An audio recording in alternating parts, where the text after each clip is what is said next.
You watched the State of the Union address, you might have noticed some Congress members wearing orange pins on their lapels, and that is for a grassroots group right now called No Labels. More than 75 members of Congress wore them last night, including Oregon Representative Schrader, and they wore those pins as a message that they are willing to reach across the aisle and get work done in Washington. And of course, this morning, Representative Schrader is joining us live from Capitol Hill. A very good morning to you, Congressman. Thanks for waking up early and talking to us.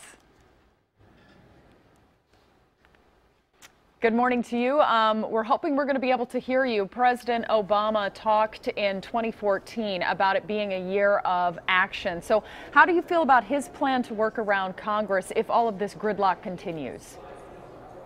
Well, not very good, to be honest. I was glad to see most of his speech emphasized on getting this country moving, creating jobs, infrastructure, working together.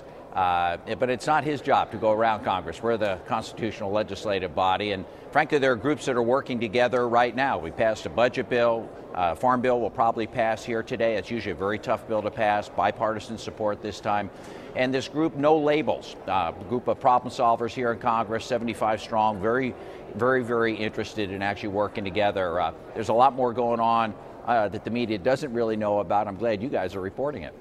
And Congressman, you and I have spoken repeatedly about No Labels when you've joined us before. So exactly what are some specific accomplishments that have been done in the last year? You and I, just this time a year ago, spoke after the State of the Union. So give us some specific examples of how No Labels has come together to achieve results. Well, I'd say in several different ways. One, we've actually put together a package of about 9 bills, bipartisan bills, lots of co-sponsors from both parties, which is very unusual. You usually get 1 or 2 guys from the other party to sign on. Out of those 9 bills, we've already had 2 pass in part.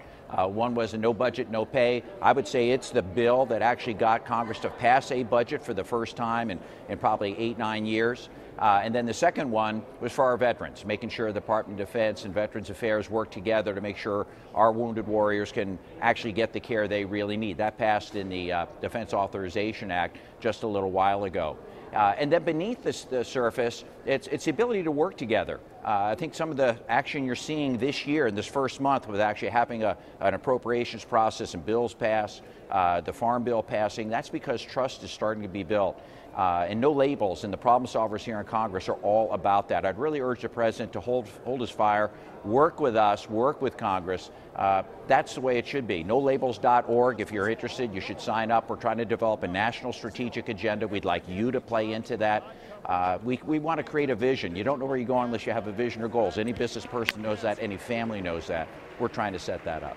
All right, Representative, real quickly, after hearing the president's speech, what do you think is the most important thing that he emphasized, and how can it work for Oregon? Tonight, this chamber's... Well, there are 2 things I'd say that he emphasized that are really important. One is the education piece.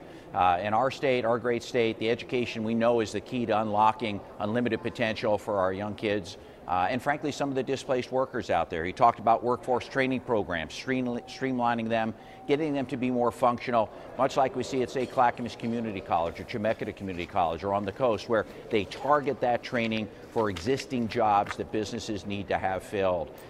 And he talked about making sure student loans are in place here so that the kids can actually get the education they need, partnering with states, partnering with philanthropic organizations and business organizations to help make sure we have that. And then the second piece, the big second piece, was talking about getting this country moving again, making sure that when people are buying goods, they're buying an American good. So our trade agreement should be pro-American, making sure that our goods and services are out there, that we're building the roads, the bridges, the infrastructure that puts people to work right now and makes us competitive going forward. And most importantly, the thing he didn't emphasize that I think we need to talk about is making sure that our debt and deficit get under control. We really need to go after making sure that our healthcare programs are there for the next generation, and frankly that the tax code is actually simplified so that small businesses as well as big businesses can succeed. We're on the cusp of doing good stuff.